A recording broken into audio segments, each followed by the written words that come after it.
on without my bestie Nikki, who has childcare duties tonight, as usual, and work and life and everything else that single moms do. But I got my buddy Spencer Panchik on. What's going on, bro? Not too much. Just getting back in the swing of things. Dude, I was just talking about you on the show the other night. We were talking about some stuff I'm training for and whatever. And I mentioned that pretty much every coach I've ever had has made it to the CrossFit games. And you're my last one I got across the finish line, so you're welcome. I appreciate it. That's so awesome. I never thought of it like that. It's pretty true, dude. Like, at Distinction, I had Travis Page who went, a few years after, but then we had Lindsay Kelly who was there right after that, who was on a team. Kevin Schultz was there too, right? Yeah, Kevin was there. And so I had Lindsay and Kevin. And then I went out and obviously trained with Scott. And then Saxon went. And then Fee went. And now you've gone. I was like, people should be begging me to come to their gym. Just begging me if they want to qualify. Yeah, be the top member. I feel like the Forrest Gump of CrossFit. Like everywhere I go, I run into games athletes. It's been a really lucky swing for me, to say like the least. going to the airport and looking for nanos. I was sad this year though. I didn't even run into you at the games, man. You must have been. I know you were crazy busy competing, but I almost always run into people. I know it was so different this year. The day that we were supposed to be off was the day that I was going to go over and spend some time in like the vendor village with some people and some brands that I work with, and it was so hard to even be able to get in and out. I felt like this year was definitely like, for being on like Saxon and Scott's side, like I feel like this year was just like everything was just so fast paced, and it was just like from one thing to the other. Like I remember coming from the Capitol and it was like, all right, go warm up for the next event. And I'm like, what the heck? I haven't even processed what just happened. Right. Yeah, no doubt, dude. Well, I figured I'd at least run into you at the after party, and I ran into your brother, who, by the way, drinks like a basic white girl. Like, you need to know this about him. Like White Claws and margaritas. Oh, dude, he had a margarita in his hand. I'm like, what are you drinking, bro? Like, seriously, you got the sugariest, like, sweetest thing possible. Like, go get a beer. And you gotta keep in mind, I'd been hanging out with the Australians that only drink the hard stuff. Yeah. And then I run into the Canadians, and they get all the beer. Those guys know how to drink. I run into Saxon. He's got this fruity little margarita. I'm like, what are you doing? Was his shirt still on? Yeah, it was still on at that point. He was pretty happy though. He was having a good time. That's awesome. I don't know how any of you guys can drink at an after party. I mean, you all have like half an ounce of body fat as it is, and then you're dehydrated from 5 days of competing. Like, did you get any alcohol while you were out there, or did you just abstain totally? I didn't have any. You're smart. I feel like I would, but I was still like processing like the whole weekend and like just kind of like how I felt, and it was just like, man, like the last thing I want to do is just go and do that. Yeah, no doubt. Well, we have so much to catch up on, dude, because I haven't heard any of your story, since you got there, even what you did leading up to it. So have you changed training camps completely? Where are you training now? Yeah, I've bounced around. I'm just still like kind of taking a step back and like processing just everything at the CrossFit Games, and really for me, the direction that I need to go as an athlete. And it's so different. I think every coach and every training camp so different. And I don't think there's necessarily a right or wrong option for each person. I think everybody has their own needs, and it's just finding what's best for you as an athlete. So for me, I'm just kind of taking a step back, and I'm still just processing the games and the steps that I need to take to kind of go forward. So you're planning to pick a training camp at some point? Is that kind of your goal? Yeah, definitely. You want me to just pick one for you? There's so many good ones. I'll just pick it. And that's the funny thing is like, there's such a fine line with training with people, because it's, for me, I'm so all over the place, because it's like I grew up training with Saxon and Scott, where it's like super competitive, and it's just like, there's a winner and there's a loser. Right. So it's so hard to go into just certain atmospheres and not have that attitude. But that's just being an athlete. And I think in order to improve, you need to be able to set that ego aside and know, like, yes, I may win some, I may lose some, but it's like the ones I win, it's like, okay, like I'm good at that. Or the ones I lose, okay, what did I learn?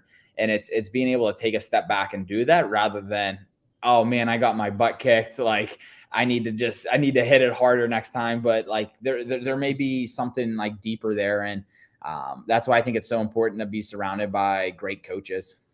Well, you come from, arguably one of the nicest families on the planet. And I would define the Panchik family as like very kind and respectful. But I'm curious, when you're training with your brothers, does it become like trash talk Thursday when you guys are together, or is it like a training session where you're all trying to learn from each other?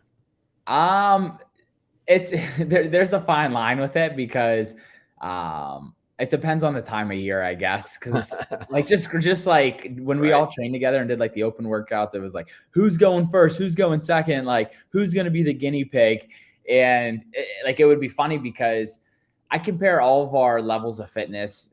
I don't want to say they're pretty similar. I mean, each one of us have their strength. Like we have our own strengths and weaknesses, but um, when it comes to CrossFit, we're all very similar athletes. We're all good at pretty much the same movements. So it was funny, like when we would do open workouts, you would see like the first person would go, and then the next person would be like, okay, if I can move faster in this spot, I'll beat him. And then they would do better. And then the third one would do something better. And it's just like, it's just setting the bar higher and higher. Um, but even now that, like, especially with like Saxon and I, he's in Tennessee right now, like we'll compare workouts and it's just like, I'm like, there's no way anyone's going to do it faster. And then he does it or vice versa. Um, a really good example is semifinals. And it was the Mac Mile. So it was, I can't remember how far. I think it was it was a 400-meter run. I think it was. So it was a run. It was wall balls. It was chest to bars, sled push, and then it was like sandbag the shoulder. And I was like, Sax, like, surely no one's going to hold on to that sandbag. No one, like, you got to be crazy to hold on to that. So, like, I'm running, as I'm running, like, Saxon was beating me in the workout, and I look up at the screen, and what do I see him do? I see him tapping the sandbag and going. Right. I'm like, dude, that's so messed up that you wouldn't tell me that. But he's just like, you wouldn't have believed me anyways. Yeah, well, there's that. So do you find it different now that you're training with different people from time to time? Like, is it harder for you to not have that brotherly connection, or are you getting more out of it? I definitely get more out of it. I think it's just it's so different and it's just it's fun because we're competitors, but it's like it's almost like we're brothers first. And like that, obviously, like that, it's always been that way. But uh, like when we're in a gym every day competing, it's kind of like we take that time for granted. And um, I think now that like we're each in like our own separate directions, it's allowing us both to focus on ourselves as athletes. And then like when we do get together, it's like, hey, like we're brothers and we're focused on that. So I think it's cool. And in order for us both to kind of take a step forward and progress in the sport, we had to go our separate ways because just just being a brother, we want to put each other ahead of ourselves. And in the sport of CrossFit, it's an individual sport, and that's never going to change. So it's like, how can we grow in order for both of us to be the best athletes that we can? And that was kind of the steps that we took in order to do that. No, I think that's great, dude. I feel incredibly fortunate to have had the chance to see Scott progress, his entire career, and then now the opportunity to watch you and Sax compete. And it's for those of us that know you guys real closely, it's interesting. Like, I view you guys as completely and utterly different athletes. Do you get frustrated sometimes with the comparisons that you constantly get between your brothers? Yes and no, because I agree with you. Is we're all different athletes, um, but we're similar. Like I keep saying, it's just like it's it's it's like I feel like the sport of CrossFit has changed so much. It's like you have these independent workouts, and then you have like your pure CrossFit workouts. And it's like the pure CrossFit ones, it's like we're always right there with each other. And then it's like you have like obviously like your strengths, your high outputs and just your like grunt work. You have all these different aspects of fitness, and it's where do we stack up with each other in certain ones. And it's funny because we all come back to like CrossFit, and it's just like a bloodbath when we cross that bridge.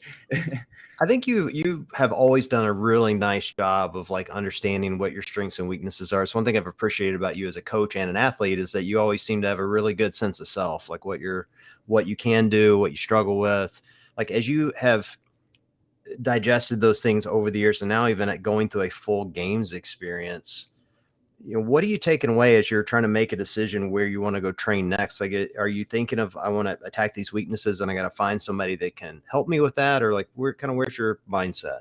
Yeah. So it's funny because I feel like the CrossFit season, it's evolved a lot. But I think the games are a complete different animal compared to the rest of the season.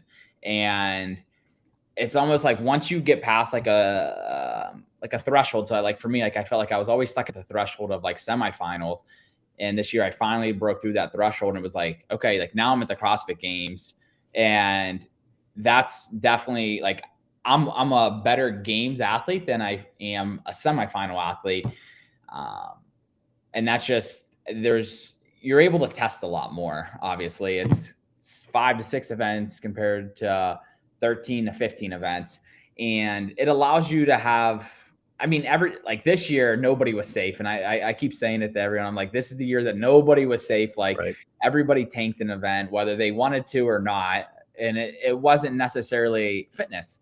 I don't want to say it wasn't fitness, but mental error. Yeah.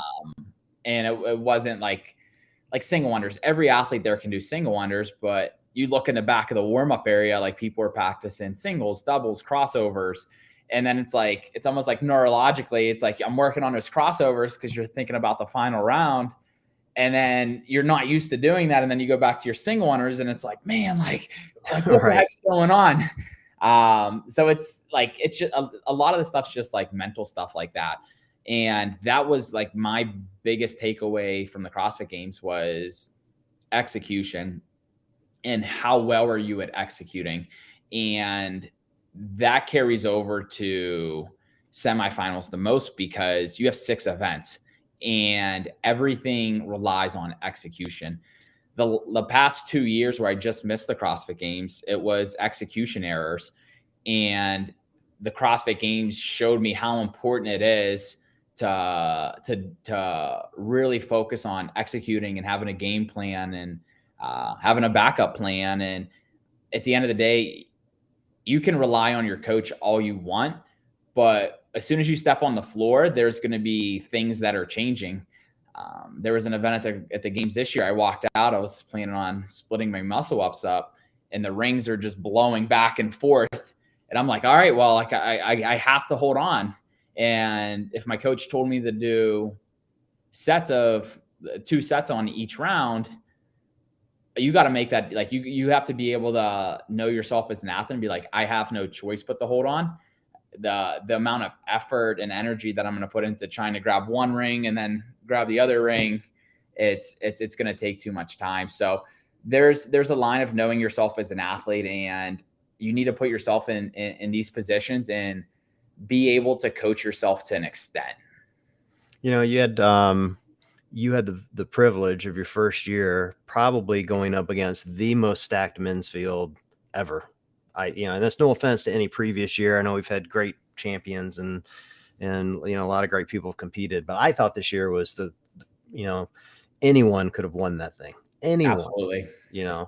What was your biggest surprise? Like, as you were out there with all these athletes that, I know a lot of them, but a lot of them you'd never seen on the competition floor before. Like, what were the biggest surprise of that week from those athletes as you're watching them? Anybody's beatable and nobody's safe. And there's so many moving parts that go into the CrossFit Games.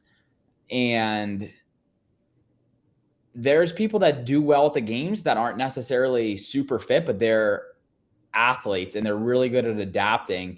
And that kind of experience can carry you so far. I look at Scott, and he's going to be in the 30. He's going to be in a Masters division next year. But he like, but I look at him, and it's he's so developed and he's so mature, and like he knows how to attack these workouts where it's, I don't want to say necessarily safe, but his experience is so much higher compared to a lot of younger athletes.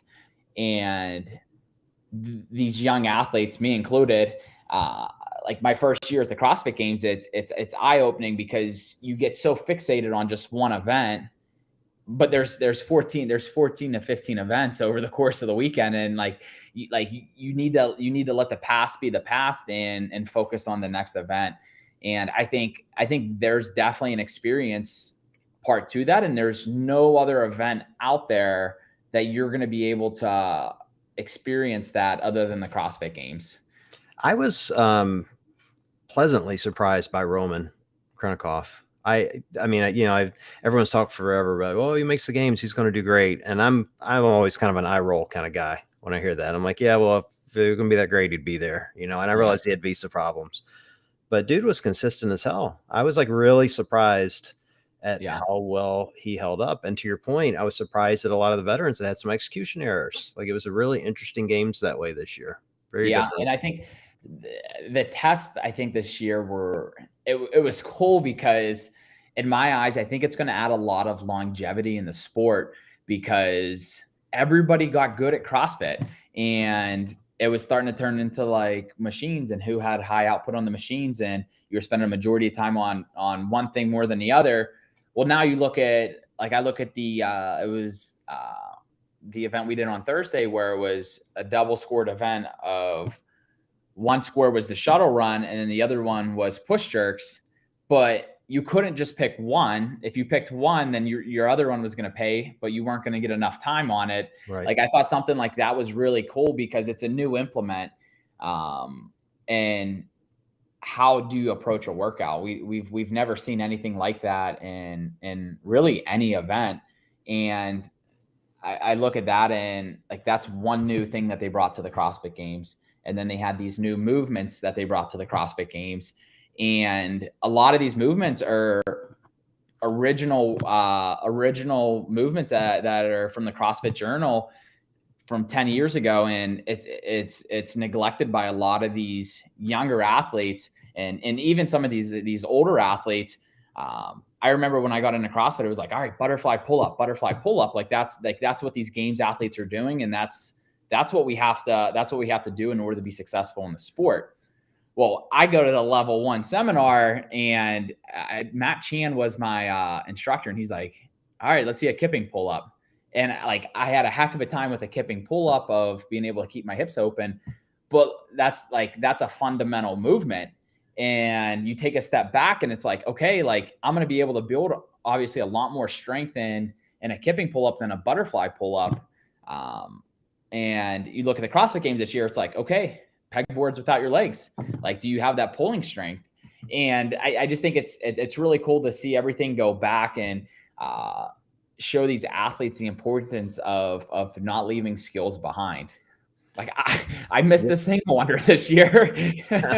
Oh, good. Tia Claire was missing single unders, for God's sakes. Like, that was amazing to me. I laughed to your point of them going back to the CrossFit Journal. I did a post a few days before the games, and I took that fitness in 100 words and I revamped it and made fun of it. And when I got to the line of, it's listing all the movements you should do, and one of them was parallettes, and I put parallettes, just kidding, because I've never seen a parallette done in a gym in a decade. And then they showed up in the games. I'm like, holy crap.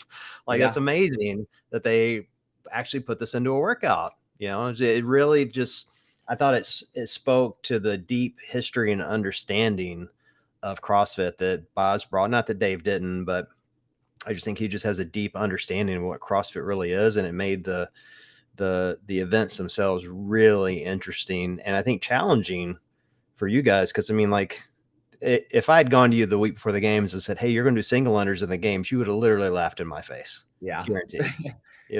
Like, well, that's what I think is so cool about it is, like I'd say there were a few events this year, and it wasn't that the athletes weren't fit. It was skills that, and like they could do all these skills. Like if I told the athletes like, hey, you have a week, you're gonna see these at the CrossFit Games: single unders, the parallettes, and then the L rope climbs. Like all those, every athlete would have been very successful with the games and all those workouts. And uh, it just shows you need to, you can't leave those skills behind. But like it's not even that like you can't do them, but it's just it's being able to warm up and just stay on them. And then for a lot of athletes, it's just throwing them into your warm ups. Like it's not stuff that you necessarily need to do all the time. Like in my eyes, a games athlete, like a single wonder, it's not going to be super gassing in a workout or challenging, but like that's something that they can throw in and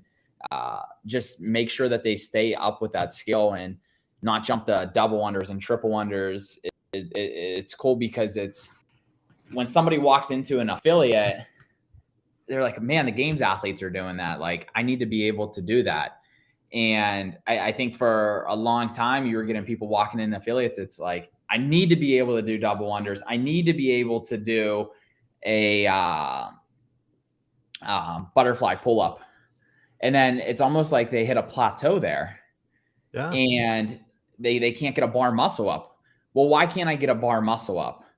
Well, I started on butterfly pull-ups, and the first step to a bar muscle up is a kipping pull-up. And it's just being able to pull my, it's a kipping pull-up with my hips to the bar. And everybody gets so caught up in the rhythm of the butterfly pull-up. And it's like, hey, I left a skill behind. Right. And even more important than that, the strict pull-up, which is before that. Right. Yep. No, I agree. What's that? Well, looking back on all of these events and how unique they were, did you have one that you think back, oh man, that was absolutely my favorite, something I wish I could go do again, or just, mostly memorable? I think the Capitol was, and that workout was one of the hardest workouts that I've ever done. But it was so cool because it took out the specialist.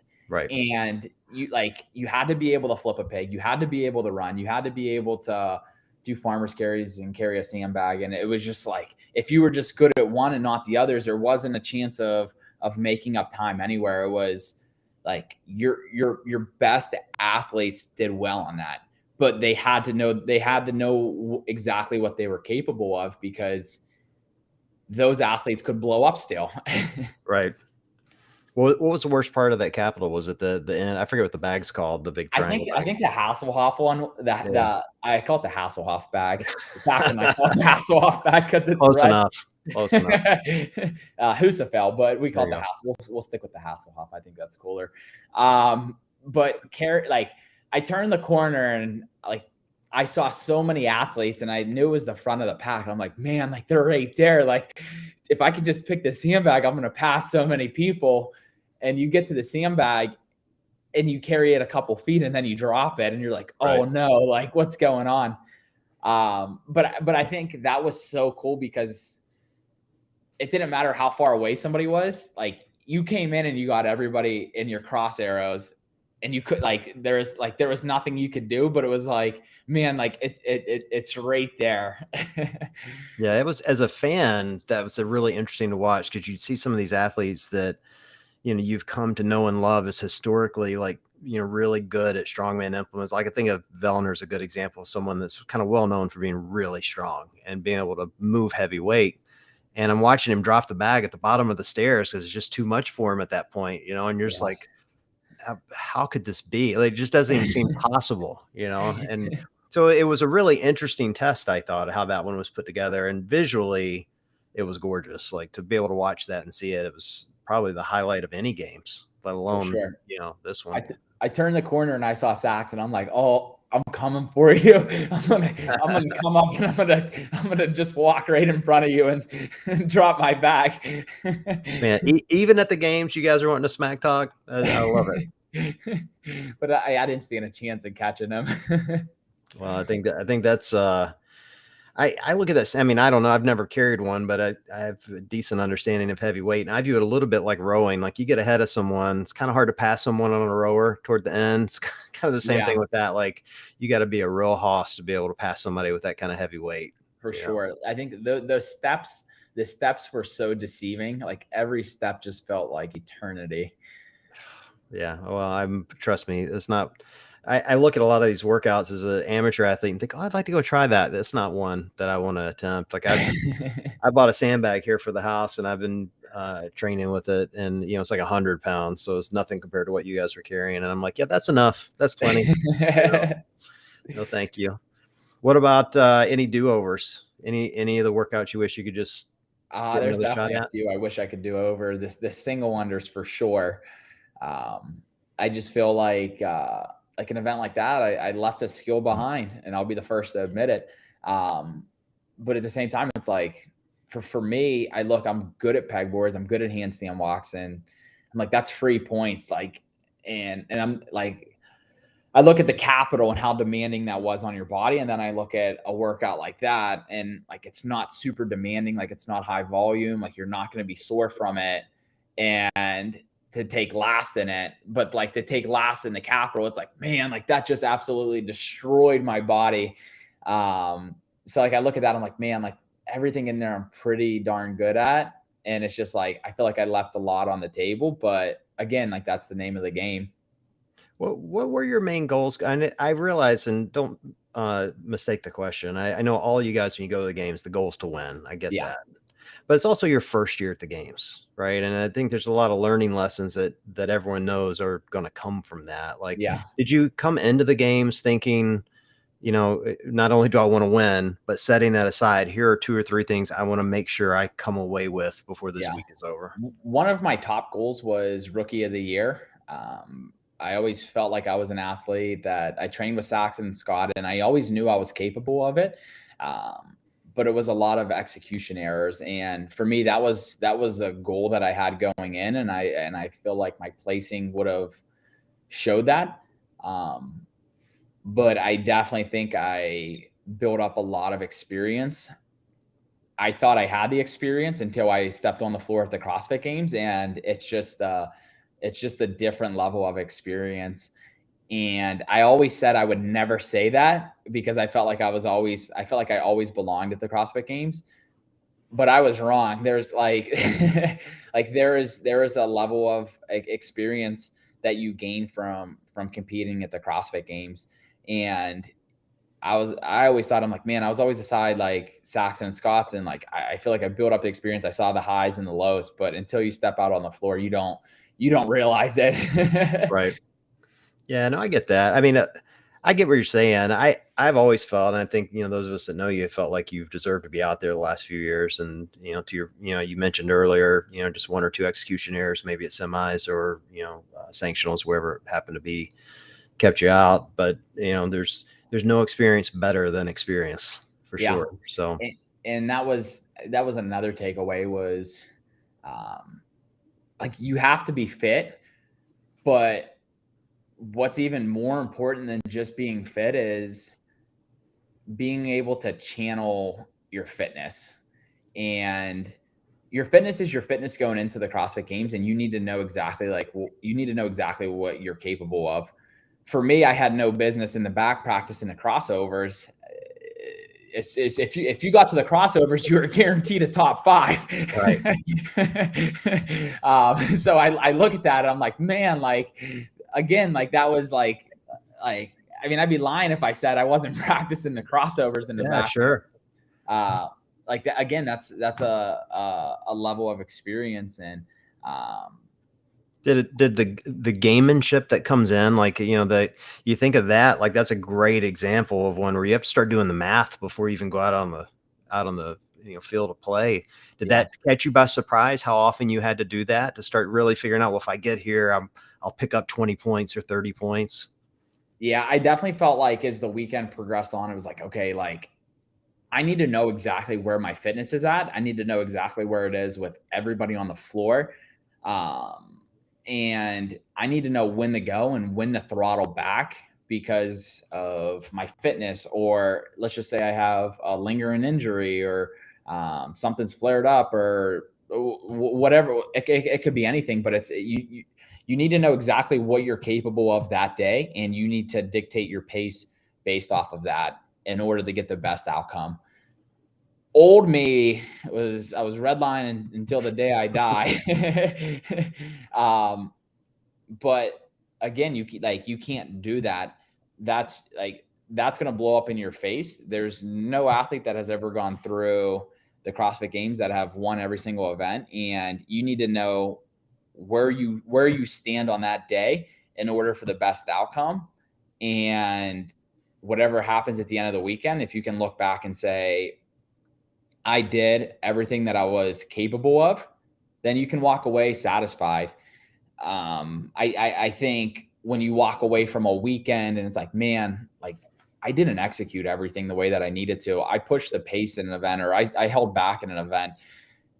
I think that's more frustrating, because you didn't study yourself as an athlete to be the best athlete. And there's events that, let's just say I'm really good at, let's just say handstand push-ups and let's just say pull-ups, and an event comes up with those two movements, and I go out and I absolutely redline it and I blow up, and that's like I end up taking 30th out of 40 athletes. Well, I look back on the weekend, I'm like, man, like my fitness was there, but it was just an execution error. And you don't really get to see if that's something you really needed to work on. And I think it's what athlete can go out there and execute everything to the best of their ability. And when you walk away, it's like, okay, that's what I need to work on. I need to work on handstands, or I need to work on this, not execution. I think when you walk away and it's like, man, like I just need to get better at executing, I think that's where you walk away just frustrated, because it's not that you're like, you can work as hard as you want in the gym, but it's just between the ears. You know, it's funny for me to hear you talk about how you used to just everything was redline, because I used to joke with people. They'd go, "What's it like to train with Saxon Spencer?" I'm like, "Well, I last Saxon. How do I break this up?" And he'll be like, "Oh, do 6 reps, then take a 10-second break, and then do 6 more reps and take a 3-second break." And I'll go to Spencer, and he'll go, "What are you talking about? Just go unbroken. Just do it unbroken. Go as hard as you can until you puke." Yeah. You know, And just keep going. it's funny, because there's I've learned I've become a very mature athlete over the years. But I will say, like, there's a time and place that for me as an athlete, that approach, it paid off, and I have won events. Yep. Wadapalooza, I won't forget one at Wadapalooza. I absolutely just sold out. It was a 2-part workout, Oh, and I remember that one. I it was remember me and that. Travis Williams. It was like Yep. it was snatches and chest to bars, and I just absolutely sold out, and I won the event. And then I hit part 2, and it was just like I took almost last in it. Yep. But it's like you need to look at the risk reward, where if it was just that workout alone, and it's like, okay, like, yeah, like let's push the pace a little bit, and I can always get faster in the workout. And I think that's what I've learned the last year, especially, is okay, like, like you know a safe pace, and if you feel good, you can always get faster. But if you come out too fast, it's the end of no return. Yeah, no doubt. I want to talk a little bit about pacing, and I'm going to work this into a mid-show sponsor, one of your sponsors, You Can. I was talking to them, and I was actually interested, not just to do a little commercial here, but interested in how you're using it. Like, obviously you had this week-long games that's, kind of brutal from an endurance standpoint. How much did You Can play into that for you? I used a lot of it over the summer. For me, I love the squeezes. It's just that slow releasing carb over the course of a training session. And for me, it allows me to be able to not just maintain my pace, but my focus. I feel like a lot of the times I'll walk into the gym, I'm like foggy and just like, oh, like I don't want to do this. And then you just like you Like take me it. every day. Yeah. Yeah. No, I know what you're saying. I use those. I love those little squeezies. I use the bars more than anything else. Like, I mean, like I like doing, kind of 35 to 45 minute, like kind of endurance things. Cause this is going to sound dumb, but you don't have to work as hard, like sprinting's hard. It is. Sprinting's hard, dude. It is. Yeah. It's really hard. And I like more endurance stuff. And those bars are perfect for that. They also get me through lunch, which Yeah. I really It like. definitely like, yeah, for me, it's like, I have a really hard time eating through the day while I'm training. So for me, it's like, okay, like how can I like maintain like my hunger levels? And then like once night comes, then I just like bank up as much food as I can. But for me, it's so hard to be able to work out on like a full stomach. Right. Well, it's good to know it's helping you too. It's not making me very elite, but it is getting me through the long workouts, and I love this stuff, and I appreciate you guys turning me on to them for whatever that's worth. For anyone that wants to try it, you can go to ucan.co, use our code KBELL20, if I can remember it, and you get 20% off on all their stuff. The squeezies are great. You heard it from Spencer. I use those too. And they have a new pineapple flavor. Have you tried it? I have. The pineapple's really good. Yeah, it is good. Like a pina colada. They sent me a few of those. How do you know what a pina colada tastes like? You don't even drink. I don't know. Saxon. Yeah, that's exactly the kind of drink he would have. There's no doubt in my mind. No doubt. Well, now that you've come away from all this, Spence, like, do you have, kind of one or two bucket list items you're like, all right, week's done, I'm recovered, I must fix this? Like, what's the primary thing you're walking away from going, I gotta do this? Execution is the first one. And again, it's such a difficult thing. To how do I even want to say it? It's a difficult thing to like wrap my head around still. It's when I look at it, it's okay, I need to learn myself as an athlete in order to be able to execute. And I think that's probably a better way to say it is learn my potential, and just there's a right way, there's a wrong way to attack the workout. It's funny. We had what's his name? Rob Kearney. Do you know Rob from Hard Work Pays Off? He runs their strong program now, and he's a strong man.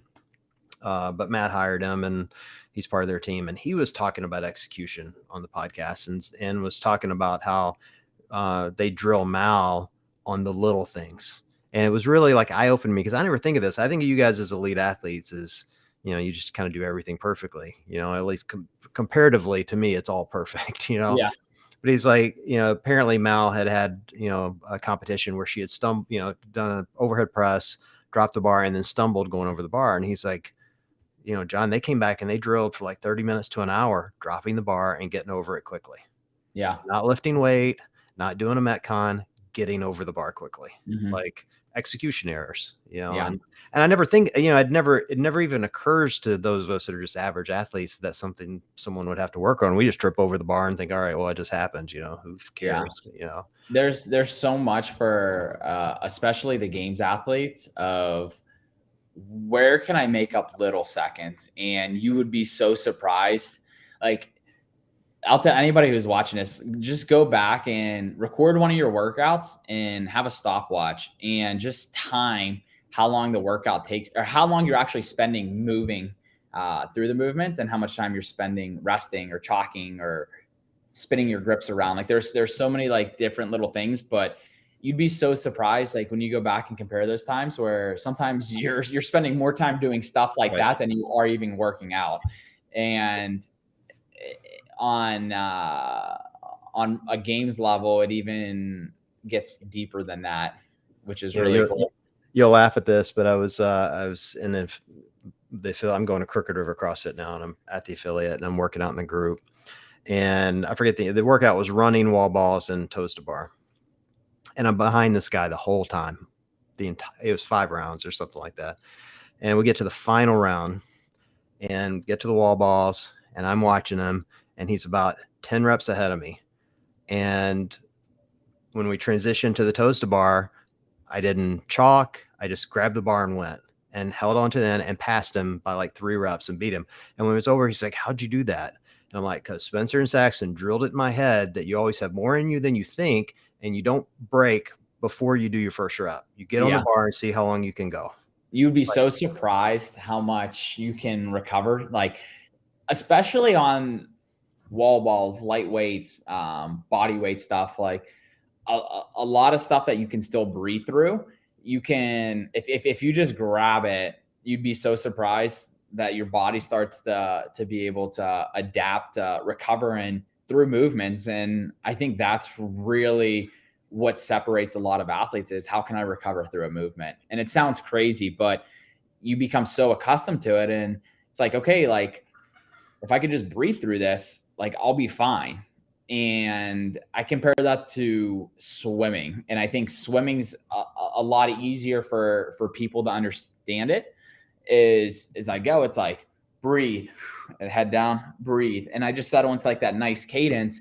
But it's the same, like if I can compare swimming to every movement I do in CrossFit and I just figure out that cadence, you're now able to continue moving and recover.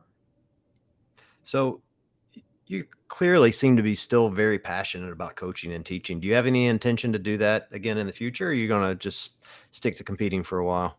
Right now I'm focused on competing. In the off season, I want to get out as much as I can. Working with people is just something I'm passionate about. And when I'm done competing, that's something I really want to dive back into. Just because I think it's so cool. And I think I love the little details. And like for me, I'm just building up so much knowledge right now for when I'm done competing. I just can't wait to share so much.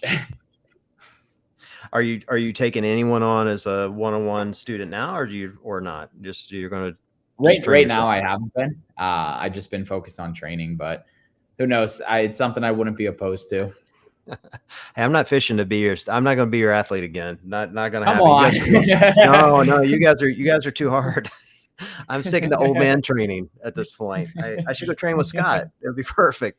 It'd be perfect. He's going to the I've actually Masters been going already. out. I've been training with him once a week, Yeah, or not once a week, once a day.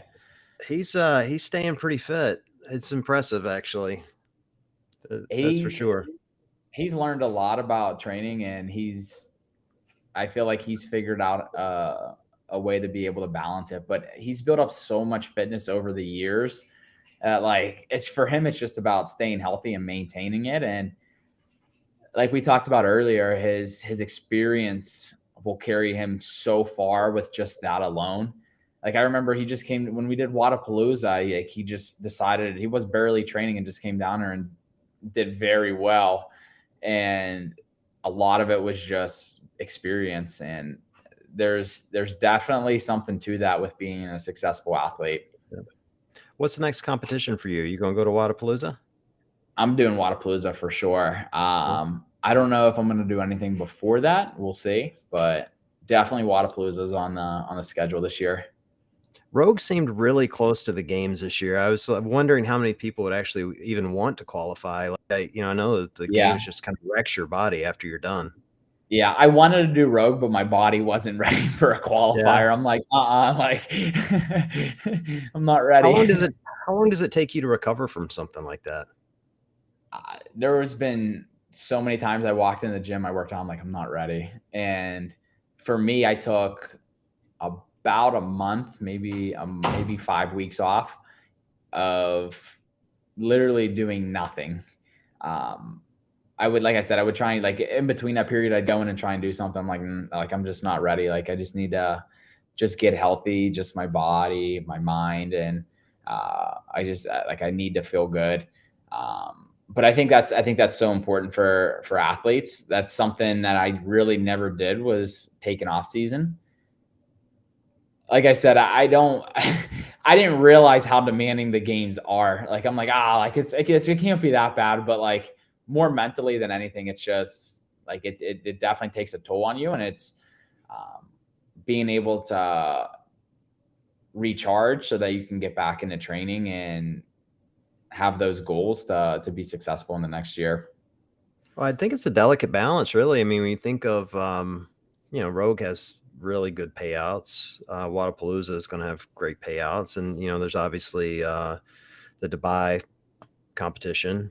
I guess that's the real question is, but I know the games is like the Super Bowl for you guys. That's where you want to be. Yeah. Do you, as someone that's, starting to have some really, had a really successful year last year and you're wanting to build on that, like, is it all in your mind right now? Is it games 2023, or do you starting to creep in thinking, all right, I can pick up some coin if I go to some of these competitions? Yeah, I think for me, obviously, my goal is to win the CrossFit Games, and whatever happens in between is great. But I think using these other competitions as learning pieces, and it's like, okay, like where's my fitness at in October? Where's my fitness at in December? Where's it at in January? And I think that's the way I look at some of these events.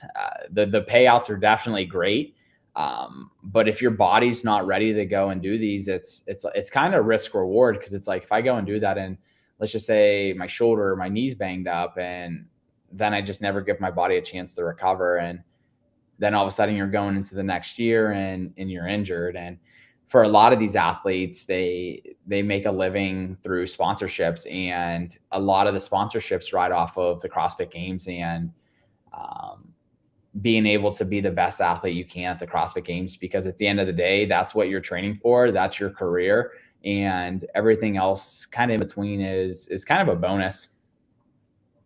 How have you adjusted to the higher profile of being a games athlete now? Like I think in years past, it's always been, oh, there's the Panchik brothers, and now like, I'm watching the games this year, and they're like, there's Spencer Panchik, like they're shouting your name, I and you just have to wish do it with. everybody would get our names right. Well, I mean, I you look a told little alike. You got to cut them some slack. Come on, you guys look a Well, that's little what alike. that's what I was laughing. I'm like, people are calling Saxon me, me Saxon, me Scott, Scott Spencer. Like it's just, it's funny. But I'm like, man, we all need to like create our own hairstyle.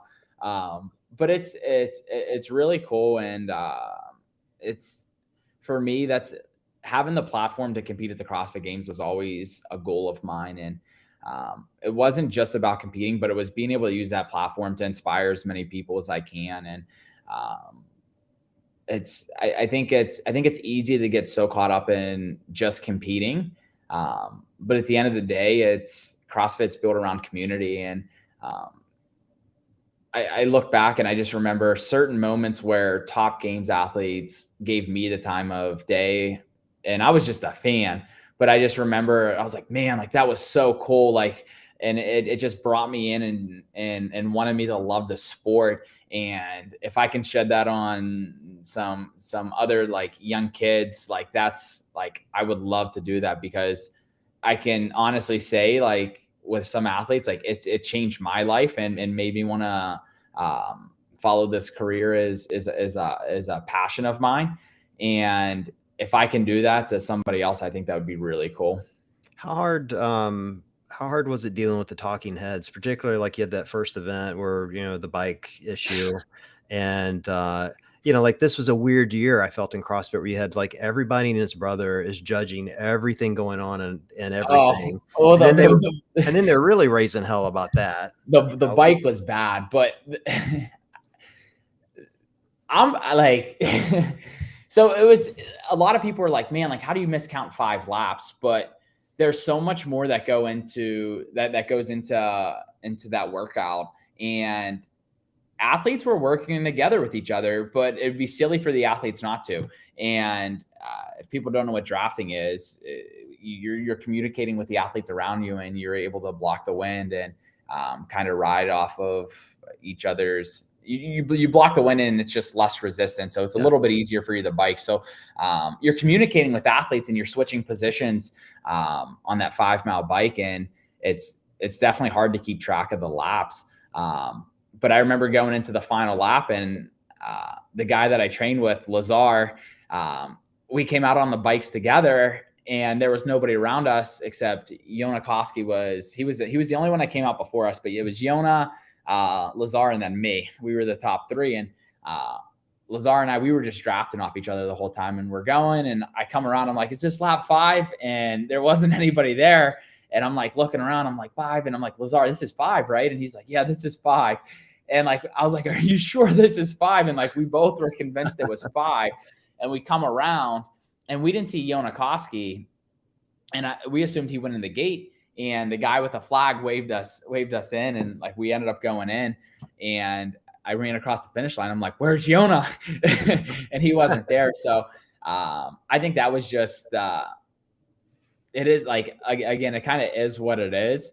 Well, I guess the question Definitely. though is like, how hard is it as an athlete to deal with the people that you get Oh, the all these amount of people like, messages that I got, and yeah, like I had to like just put my phone away. Like people's managers were reaching out to me. I'm like, what do you want me like? What do you want me to do? Like, because it's like, okay, like if I did miss a lap, am I going to go do another lap? Because they're not going to take time. If I go and do another lap, they're not going to take time off me, and that's going to take me 3 minutes. Like, how many more places would I drop in? I mean, I was 95% sure that I hit right. I hit 5 laps, and so was Lazard. I'm like, all right, like this is 5. But yeah, again, that's just like it's part of competing, and that's what's kind of cool about our sport though, is the tests are constantly changing. So it's very difficult for the organizers to plan all these things. Because I mean, if I was looking at the event, I would be like, okay, like how, like it's 5 laps, like how can you miscount that? And then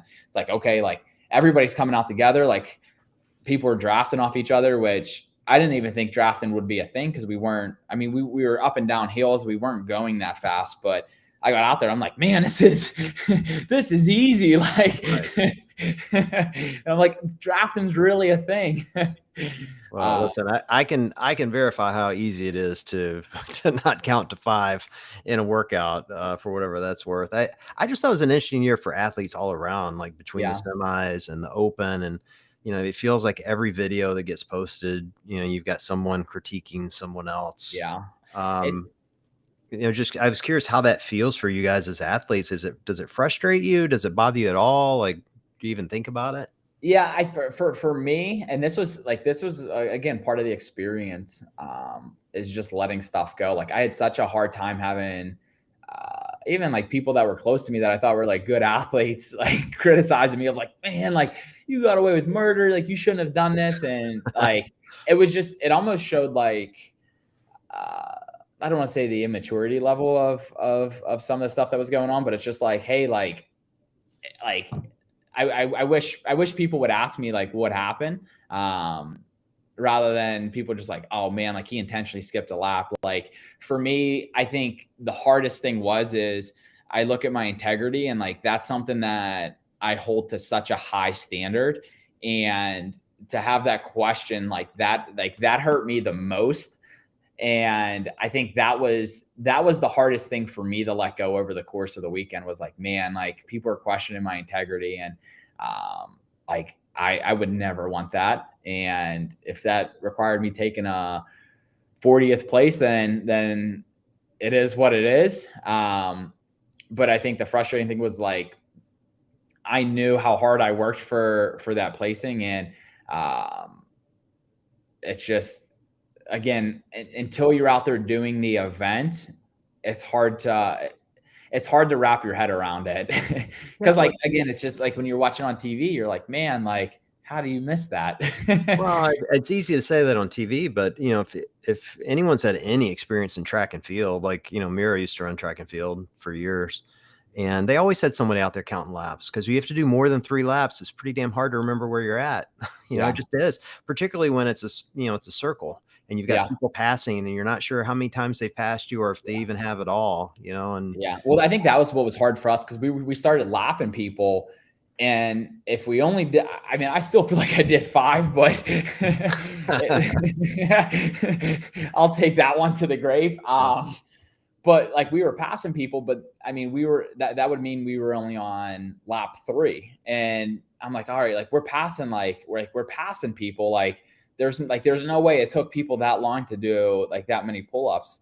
So I'm like, again, like there's so many thoughts that start going through your mind, and you're like, man, like what the heck's going on? yeah, it was such an interesting year this year that way. And I thought, one thing I love about CrossFit, it reminds me of golf a little bit, or a lot actually, because it's a sport that anybody can do, just Yeah, like golf.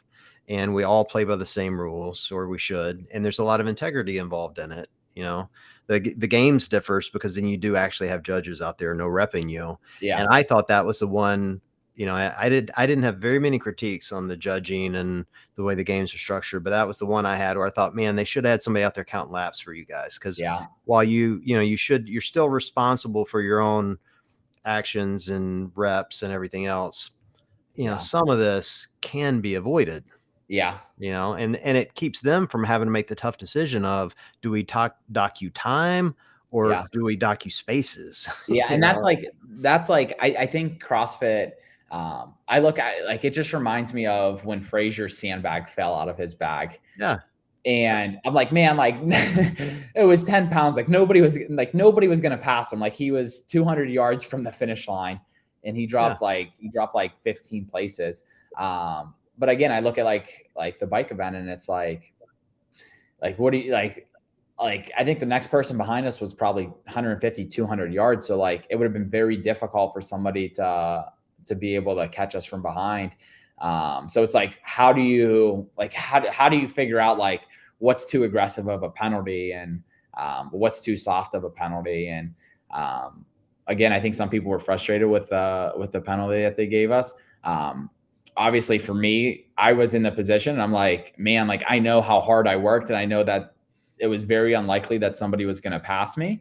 So in my eyes, I think it was a fair penalty. But as another athlete, it's like, if I didn't have anybody to draft on and I was biking 5 miles on my own, I'd be like, he missed the whole lap.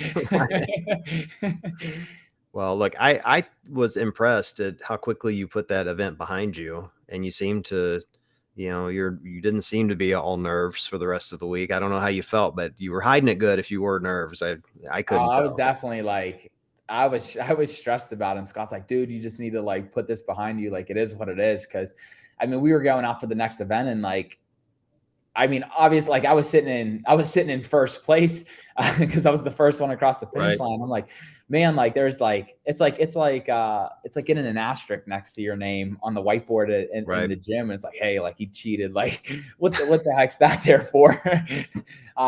So like, that was like, I mean, like I said, I think it was just like the integrity part that was like, that frustrated me the most.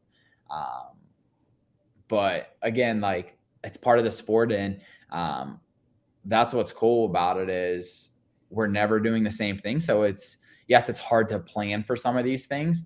But that's just the way it is. Yeah. Well, we only have a few more minutes here. How's everything else going for you? Personal life good? Personal life's good. Just getting healthy and excited to just kind of jump into the year. Yeah. How are you feeling about our game tomorrow night? Steelers and Browns, baby. I don't even know. Honestly, after the first 2 weeks, I think both are. We'll see. Yeah, I know for everyone listening, the Panchiks are all big Steelers fans, and here in Cleveland, I can barely get the word out. We're from Pittsburgh, so like, yeah, it's fair. You're allowed to be. Look, you guys like to win championships, and they win them in Pittsburgh. They don't actually win them here in Cleveland, unless there's basketball involved. Yeah, I'm excited about that game.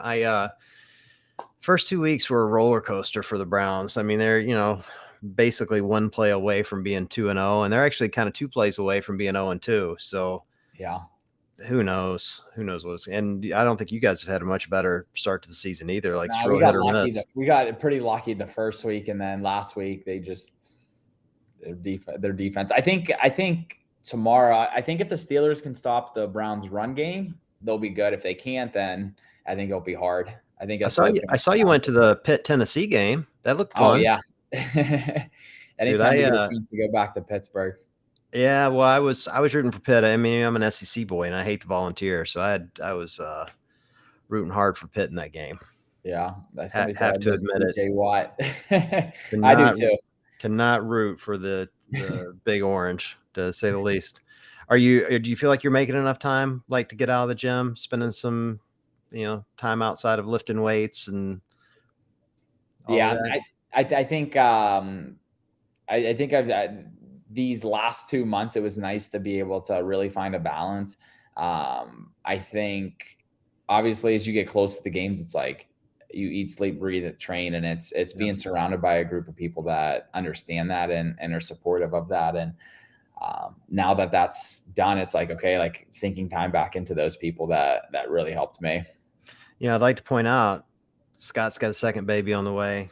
Saxon's got 2. You're on deck, bro. You are I on am deck. on deck. Mama Panchik's gonna be looking at her watch for you any day now. So, She is. and for whatever reason, Panchik's make the most beautiful babies on the planet. Everyone so far has been more gorgeous than the next. It's unreal. Like, I don't know how you guys do it, but man, everyone.